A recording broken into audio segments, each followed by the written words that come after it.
నమస్తే, నేను మీ ఆదిమూలం శేఖర్. మీరు చూస్తున్నారు ధర్మచక్రం న్యూస్. వచ్చే విద్యా సంవత్సరంలోనైనా ఆంధ్రప్రదేశ్లో కొత్త మెడికల్ కాలేజీలు వస్తాయా రావా అనే అనుమానాన్ని వ్యక్తం చేస్తూ ఓ పత్రిక ఈరోజు ఒక కథనాన్ని ప్రచురితం చేసింది. నిన్న రాష్ట్ర ప్రభుత్వం బడ్జెట్ను ప్రవేశపెట్టిన సంగతి తెలిసిందే. ఈ బడ్జెట్లో కొత్త మెడికల్ కళాశాల ఊసే లేదన్నది ఆ పత్రిక సారాంశం. దీనికి సంబంధించిన బడ్జెట్ కేటాయింపులు కానీ ప్రకటనలు కానీ ఏవి ఈ బడ్జెట్లో వెలువడలేదు. దానిపైన వచ్చిన కథనాన్ని మీకు చదివి వినిపించే ప్రయత్నం చేస్తాను. రాష్ట్ర ప్రభుత్వం 2024-25 విద్యా సంవత్సరానికి ప్రవేశపెట్టిన బడ్జెట్లో కొత్త ప్రభుత్వ వైద్య కళాశాలల ప్రస్తావనే లేదు.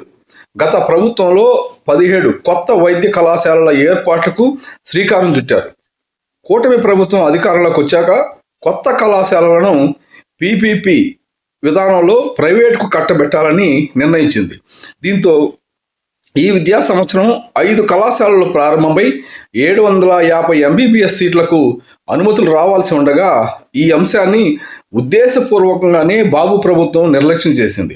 వచ్చే ఏడాది వైద్య కళాశాలల ప్రారంభంపై బడ్జెట్లో ప్రభుత్వం స్పష్టత ఇస్తుందని వైద్య విద్యా ఆశావహులు, విద్యార్థులు, తల్లిదండ్రులు ఆశలు పెట్టుకున్నారు.